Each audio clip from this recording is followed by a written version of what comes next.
this shit. Oh, what? It's all fun and fucking games until fucking there's no food on the shelves at fucking Walmart.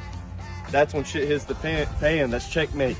Every port through the United States, even the backside of the United States, the whole Gulf, all the ports are shut down. That's 66,000 ships. That's 85,000 fucking employees. Shit's about to fucking go down, people. It's about to go down. All I got to say is get ready while you fucking can.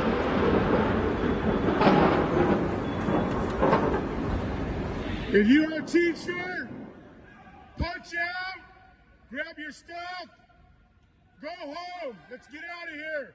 We are officially on strike. Punch out, let's go. We are officially on strike. What about their feelings? Who are we? Who are we? Who are we? Who are we?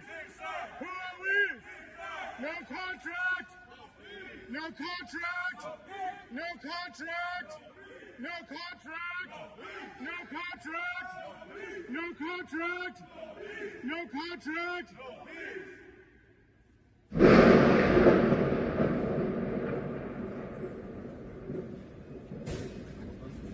Get our shit and get out. I'm a longshoreman for LA Long Beach.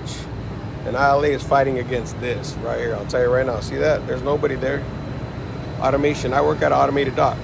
It's no joke. They're losing thousands of jobs. So you got all these machines. Look at all these machines right here.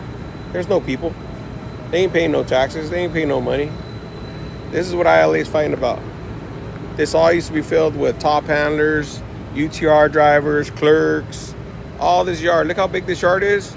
And there ain't hardly any people on this thing. This is what they're fighting about. I work at an automated dock right here, Port of LA, Long Beach.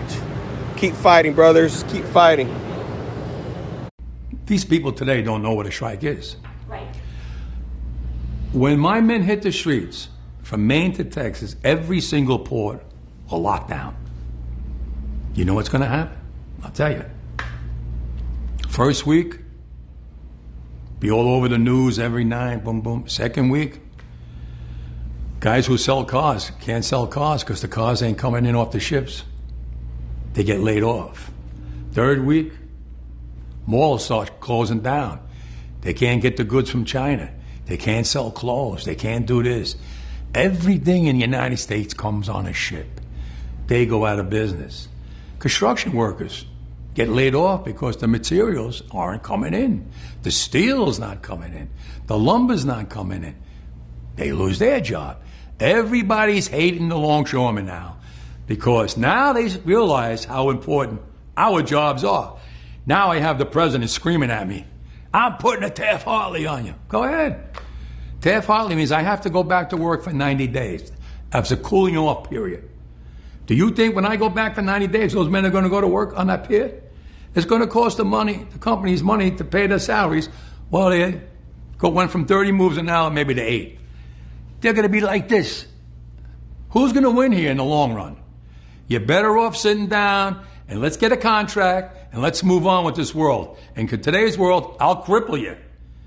I will cripple you, and you have no idea what that means. Nobody does. Ports could stand still and the goods in these containers stalled if dock workers walk off the job. From Boston and New York all the way down to New Orleans and Houston, the International Longshoremen's Association represents at least 25,000 workers at these ports. They're at an impasse over a new 6-year contract. They want higher wages and less automation. All activity in the Port of New York and New Jersey with regards to containerized cargo and automobile cargo will cease. The United States Maritime Alliance, representing shippers and ports, blamed the union's, quote, repeated refusal to come to the table and bargain. A strike could cost up to $4.5 billion a day. Everything from canned goods and chocolate, car parts, and electronics move through these ports. Some of the biggest retailers import goods here, like Walmart, Samsung, and Home Depot. Now that would impact the ports along the East Coast and a Gulf Coast, could force those costs higher for businesses and consumers. Consider this. East Coast and Gulf Coast ports handle roughly 43% of all U.S. imports. The top commodities impacted include autos and car car parts.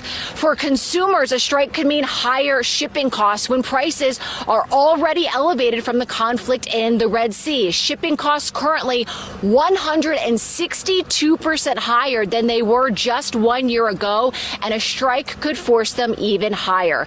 Business groups, as you can imagine, are very concerned. The National Retail Federation sent a letter to President Biden yesterday, signed by 177 business groups. They write this, quote, "It is imperative that the administration engage with the parties. A strike at this point in time would have a devastating impact on the economy."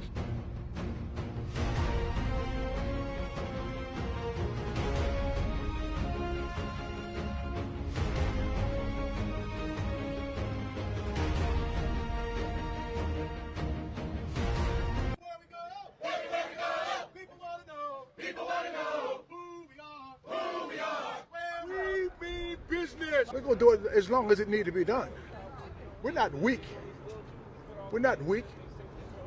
What we control, as far as the economy is concerned, okay, is unbelievable. Okay?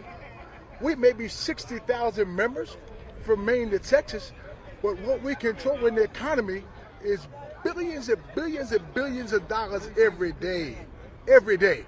Okay? And all we want them to do is share.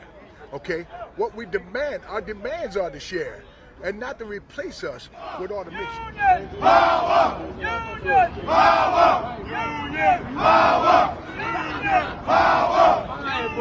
Are you worried that this They strike? have the capital to settle this thing. Are you worried that this strike is going to hurt the everyday American, the farmers that need to reach the export market? They're telling me that they're going to hurt through all Now of you this. start to realize who the longshoremen are, right?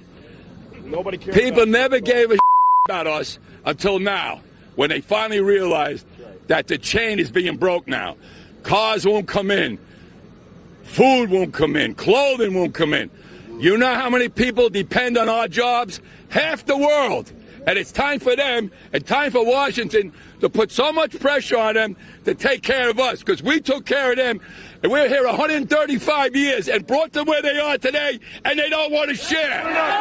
Iron and steel, medical equipment, furniture, vehicles, machinery, and electric machinery. A JP Morgan analysis predicts this strike could cost the economy $5 billion a day. The New Jersey port director told Fox Business 6 ships have already anchored offshore after failing to make it into the port before it shut down. That number, by the way, is expected to reach 35 if this strike extends over a week.